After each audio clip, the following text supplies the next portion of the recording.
একটু পোলাও আর আলুর দম বানাবো, তাই কাশ্মীরি আলুর দম বানাচ্ছি। আলুগুলো এরকম করে কেটে নিয়ে কড়াই তেল দিয়ে গরম মশলা আর তেজপাতা দিয়ে ভাজতে দিয়েছি। আর সঙ্গে লাগছে কাজু, চারমগজ আর পোস্ত বাটা আর আদা রসুন পেঁয়াজ বাটা। আপনারা যদি নিরামিষ করেন তাহলে আদাটা বাদে পেঁয়াজ রসুনটা স্কিপ করতে পারেন। এখন আলুগুলো ভেজে নিয়ে পরে একটু নুন দিয়ে দিলাম। এখন আলুটাকে ভাজি,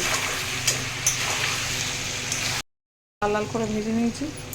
এবার আমি আদা রসুনটা দিয়ে দেবো, দিয়ে কষিয়ে নিয়ে হলুদ একটু সামান্য লঙ্কা দেবো।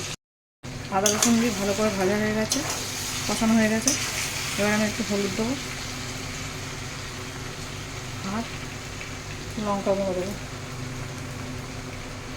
অল্পই দেবো কারণ ঝাল, কাঁচা লঙ্কা বেরিয়েছিলাম, হয়তো ঝাল হয়েছে। দিয়ে কষিয়ে জল দিয়ে দেবো।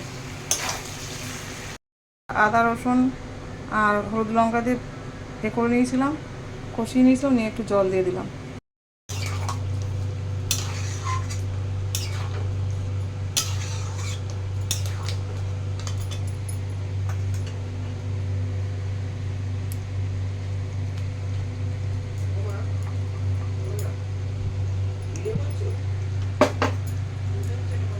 কাশ্মীরি আলুর দমের জন্য যে পেস্টটা বেটে রেখেছিলাম